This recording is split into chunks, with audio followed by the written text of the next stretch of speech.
अस्सलाम वालेकुम।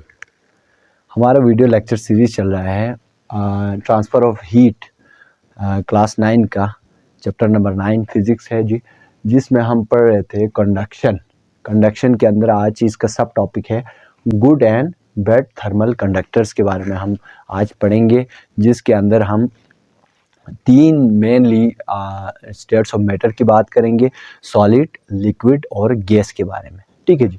तो कंडक्टर्स होता क्या है उसको डिफाइन किया है जी, those materials allow heat to pass through them easily are called conductors और गुड कंडक्टर्स। वो तमाम मटेरियल्स जिसके अंदर से हीट आसानी से पास कर सकती हो, उन सब मटेरियल्स को या उन सब चीज़ों को क्या कहा जाता है, कंडक्टर्स कहा जाता है या गुड कंडक्टर्स कहा जाता है। इसकी एग्जांपल क्या है, all the metals are good conductors such as iron, copper and aluminium etcetera. तमाम के तमाम जो मेटल्स हैं, ठीक है, वो सारे के सारे गुड कंडक्टर्स होते हैं, जिसके अंदर सिल्वर है, इसके अलावा आयरन है, कॉपर है और एल्युमिनियम भी है, सिल्वर भी इसके अंदर शामिल है। तो इसको एक्सप्लेन करने के लिए हमने कुछ पॉइंट्स लिखे हैं। एक्सप्लेनेशन के अंदर आ जाती है, conductors are exist in 3 states, solid, liquid and gas.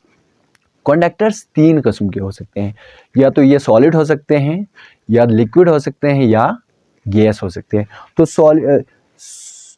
Solid conductors are better than liquids. तमाम के तमाम जो सॉलिड कंडक्टर्स होते हैं वो बेहतरीन कंडक्टर्स होते हैं निस्बतन लिक्विड के मुकाबले में। ठीक है।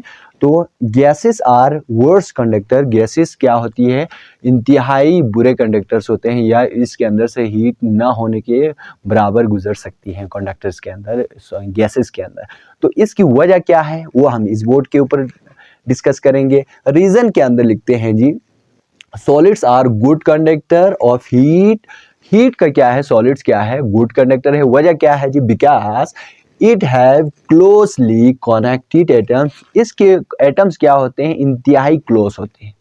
ठीक है जी, एक दूसरे से बिल्कुल पैक्ट होती हैं। And also have free electrons in metals. जिसके अंदर सॉलिड्स के अंदर अक्सर मेटल्स भी हो सकते हैं, मेटल्स के अंदर क्या होती है, फ्री इलेक्ट्रॉन्स भी मौजूद होते हैं, जिसकी वजह से वो बेहतरीन कंडक्टर माना जाता है या समझा जाता है। इसके बाद सेकंड नंबर पर हमारे पास आ जाते हैं लिक्विड के बारे में आ जाते हैं। Most of the liquids are poor conductor of heat.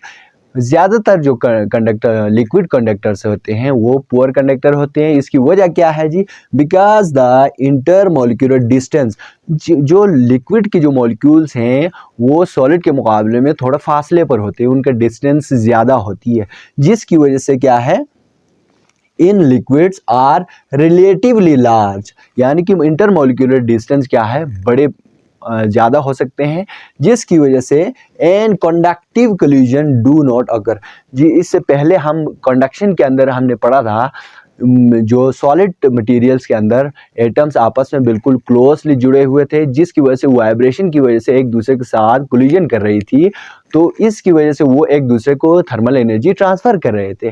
जबकि हमारे पास लिक्विड्स के अंदर क्या है, वो निस्बतन दूर होती है। ठीक है, उसकी इंटरमॉलिक्यूलर डिस्टेंस थोड़ा सा दूर होती है निस्बतन सॉलिड के मुकाबले में, जिसकी वजह से उन दोनों का उनका कोलिजन मुमकिन नहीं है, जिसकी वजह से भी ये बैड कंडक्टर समझा जाता है।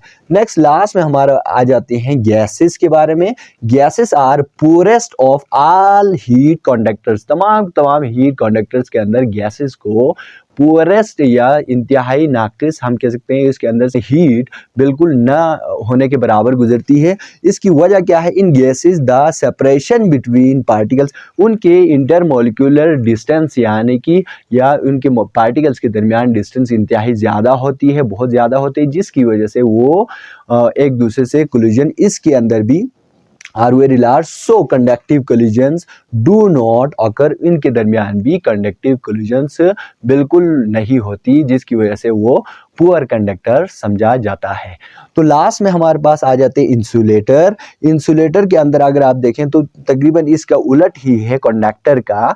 वो तमाम के तमाम मटेरियल जिसमें बिल्कुल ही हीट पास नहीं करती, उन सबको क्या कहा जाता है, उन सबको कहा जाता है इंसुलेटर्स।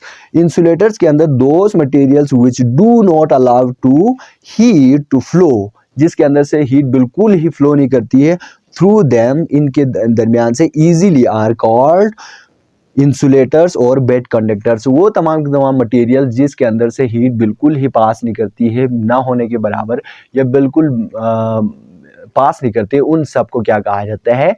इंसुलेटर्स कहा जाता है। तो ये था जी हमारा आज का लेक्चर। इंतहाई आसान टॉपिक है जी good and bad thermal conductors के बारे में, जिसके अंदर हमने 3 स्टेट्स ऑफ मैटर के बारे में पढ़ा, लिक्विड, सॉलिड और गैस। सॉलिड के बारे में, सॉलिड इंतहाई बेहतरीन कंडक्टर होती है निस्बतन लिक्विड के मुकाबले में, लिक्विड निस्बतन बेहतर कंडक्टर होती है गैस के मुकाबले में। जिसकी मेन वजह क्या है? उनके दरमियान इंटरमोलिक्यूलर डिस्टेंस की फ़र्क की वजह से वो एक दूसरे से मुख्तलिफ है जी। उनके दरमियान क्या है? कंडक्शन का जो प्रोसेस है वो इसकी वजह से डिफरेंट हो जाती है। सॉलिड के मुकाबले में, सॉलिड के अंदर बिल्कुल जुड़े हुए होते हैं। अगर लिक्विड के मुकाबले में देखें तो उनका मॉलिक्यूलर डिस्टेंस थोड़ा और वाइड होती है या फासला उसमें ज़्यादा होती है। अगर आप गैस के बारे में देखें तो गैस के अंदर इंतहाई ज़्यादा डिस्टेंस होती है, जिसकी वजह से वो पोरेस्ट कंडक्टर समझा जाता है। तो ये था जी हमारा लेक्चर। इसके साथ ही मैं आपसे इजाज़त चाहूँगा। अस्सलामु अलैकुम व रहमतुल्लाहि व बरकातहू।